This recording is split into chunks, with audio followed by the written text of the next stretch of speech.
Orang tua yang bijak dengan kekuatan magis dan terkadang berjanggut panjang adalah pola dasar seorang penyihir. Orang-orang mistis ini memiliki kekuatan magis yang dapat digunakan untuk kebaikan atau kejahatan, dan sastra penuh dengan hal-hal tersebut. Sejak kemunculan pertamanya dalam sastra abad pertengahan, ia telah berevolusi selama berabad-abad, bertransformasi dari seorang penyair menjadi penyihir yang bisa berubah bentuk. Dia adalah jantung dari legenda Arthurian sebagai salah satu karakternya yang paling menarik. Merlin adalah tokoh mitos yang menonjol dalam legenda Raja Arthur dan paling terkenal sebagai penyihir dengan beberapa peran utama lainnya. Penggambaran Merlin yang lazim berdasarkan penggabungan tokoh-tokoh bersejarah dan legendaris diperkenalkan oleh penulis sejarah semu Inggris abad ke-12, Geoffrey dari Monmouth, dan kemudian dikembangkan oleh penyair Prancis Robert de Boron serta penulis prosa mereka pada abad ke-13. Para penulis kronik dan roman di Prancis dan tempat lain kemudian memperluas catatan tersebut untuk menghasilkan gambaran yang lebih lengkap dan beragam, sehingga menciptakan salah satu tokoh terpenting dalam imajinasi dan sastra abad pertengahan. Menurut legenda, Merlin dikatakan lahir dari inkubus dan seorang gadis manusia fana, menjadikannya Cambion atau setengah iblis setengah manusia. Itulah sebabnya ia memiliki kekuatan magis. Geoffrey tampaknya telah menggabungkan kisah-kisah sebelumnya tentang Merlin dan Ambrosius, penyair dan nabi legendaris Inggris yang tidak ada hubungannya dengan Arthur, untuk membentuk sosok gabungan yang ia sebut Merlinus Ambrosius.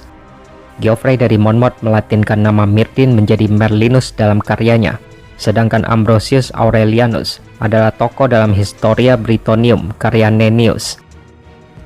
Di Historia Brittonum, Raja Inggris Vortigern ingin mendirikan sebuah menara, tetapi setiap kali ia mencobanya, menara itu akan runtuh sebelum selesai. Para penasihat raja atau orang bijak mengatakan padanya bahwa satu-satunya solusi adalah dengan memercikkan darah anak yang lahir tanpa ayah ke fondasinya. Ambrosius dianggap sebagai anak tanpa ayah, mungkin karena lahir dari inkubus, sehingga ia dibawa ke hadapan raja. Namun ia menjelaskan kepada Vortigern bahwa menara tersebut tidak dapat ditopang pada fondasinya karena ada dua naga yang sedang bertarung di bawahnya. Kedua naga itu melambangkan perang yang akan datang antara bangsa Saxon dan Inggris. Ambrosius meyakinkan Vortigern bahwa menara itu hanya akan berdiri dengan dirinya sebagai pemimpinnya, dan Vortigern terkesan oleh Ambrosius serta menyerahkan menara tersebut padanya. Geoffrey menceritakan kembali kisah ini dengan Merlin sebagai anak yang lahir tanpa ayah, meskipun ia tetap mempertahankan karakter Ambrosius. Dalam cerita versi Geoffrey, dia memasukkan bagian panjang yang berisi ramalan Merlin bersama dengan dua cerita lainnya yang menyebabkan masuknya Merlin ke dalam legenda Arthurian. Ini termasuk kisah Merlin yang menciptakan Stonehenge dengan bantuan raksasa sebagai lokasi pemakaman Ambrosius, dan kisah Uther Pendragon yang menyelinap ke Tintagel, di mana ia menjadi ayah Arthur dengan Igraine, istri musuhnya.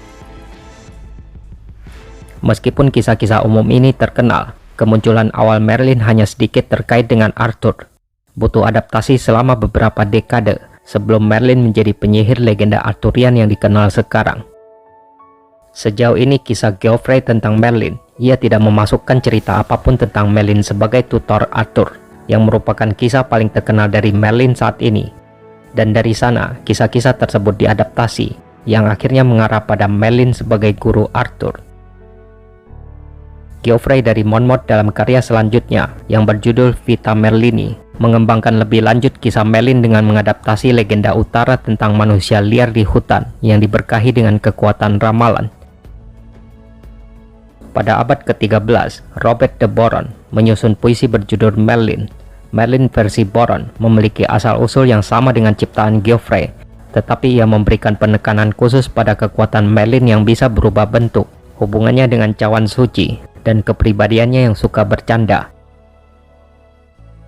Puisi Boron akhirnya ditulis ulang dalam bentuk prosa, yang juga menaruh banyak fokus pada perubahan bentuk Merlin.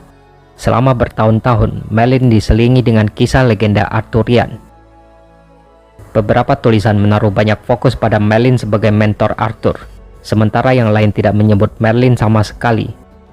Dalam beberapa cerita, Merlin dipandang sebagai sosok jahat yang tidak berbuat baik dalam hidupnya, sementara di cerita lain, ia dipandang baik sebagai guru dan mentor Arthur. Penulis bagian pertama dari siklus Vulgata menjadikan sisi iblis dari karakter Merlin mendominasi. Tetapi di cabang-cabang selanjutnya dari siklus Vulgata, Merlin kembali menjadi nabi cawan suci, sementara perannya sebagai penasihat Arthur diisi. Merlin misalnya yang menasihati Uther Pendragon untuk membentuk kesatria meja bundar, dan yang menyarankan agar pewaris sejati Uther akan terungkap melalui ujian yang melibatkan penarikan pedang dari batu tempat pedang itu dipasang. Pedang legendaris Caliburnus adalah simbol warisan dan hak untuk memerintah Inggris, dan disegel oleh Merlin di dalam batu besar. Pedang itu disegel sedemikian rupa sehingga hanya pewaris tahta sah yang bisa mencabutnya. Dalam beberapa cerita, ini dikatakan sebagai pedang mitos Excalibur. Namun dalam kebanyakan kasus, Excalibur diberikan kepada Arthur dari Lady of the Lake, bukan diperoleh dari batu, dan pedang di dalam batu tersebut diberi nama Caliburn. Begitu Arthur mencabut pedangnya dan menjadi Raja Inggris, Merlin menjabat sebagai penasihat raja. Siklus Vulgata juga menyoroti perselingkuhan Lancelot dengan Guinevere, menetapkan pentingnya pencarian para kesatria untuk cawan suci, dan berakhir dengan kematian Arthur setelah pertempuran Camlands. Variasi cerita Merlin ini tidak terlalu mengejutkan, karena dari awal mula Merlin hingga tulisan Geoffrey, sang penyihir muncul dalam berbagai bentuk melalui banyak dongeng, cerita, dan puisi berikutnya. Saat ini Merlin paling terkenal sebagai penyihir yang membimbing dan mengajari Arthur muda sebelum ia menjadi Raja Camelot. Di bawah nasihat Merlin, Arthur menjadi raja.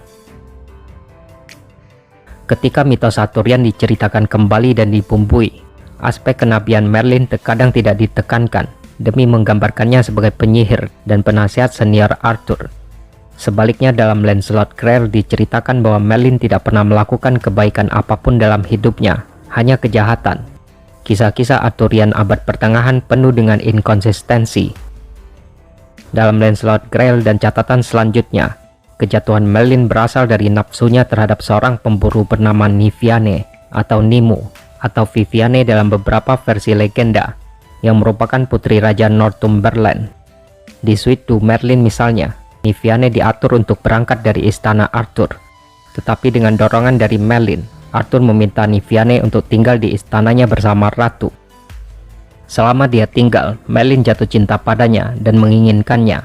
Niviane yang takut Merlin akan memanfaatkannya dengan mantra, bersumpah bahwa dia tidak akan pernah mencintai Merlin, kecuali Merlin mau mengajari semua sihir padanya.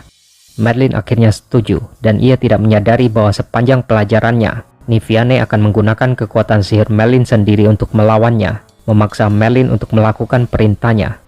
Ketika Niviane akhirnya kembali ke negaranya, Merlin mengantarnya. Namun dalam perjalanan, Merlin menerima penglihatan bahwa Raja Arthur membutuhkan bantuan untuk melawan Morgan Le Fay, seorang penyihir wanita. Merlin dan Niviane bergegas kembali ke kastil Arthur, tetapi harus berhenti untuk bermalam di sebuah kamar batu.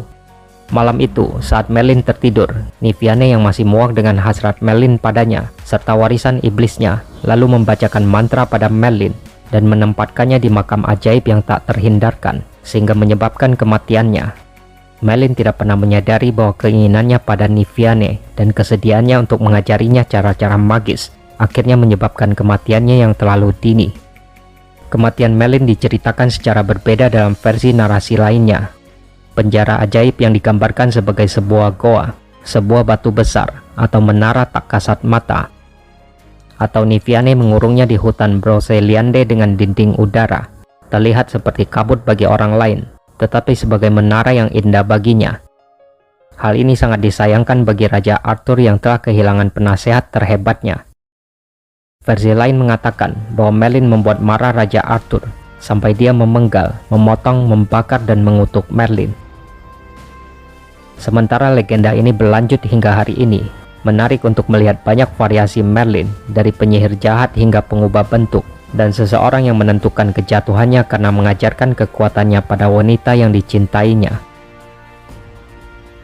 Karakter tangguh dan serbaguna ini menarik perhatian banyak orang berabad-abad yang lalu, dan terus memainkan peran penting dalam penceritaan masa kini. Setelah melewati tangan generasi penulis dan pendongeng, kisahnya dalam bentuk yang banyak berubah, akhirnya menarik perhatian dan mengubahnya menjadi Merlin yang kita kenal sekarang. Kontradiksi seringkali luput dari versi kontemporer ceritanya, namun inilah yang membuatnya menarik bagi penonton abad pertengahan. Dia berjalan di garis tipis antara kebaikan dan kejahatan, dan orang tidak pernah tahu apakah dia akan jatuh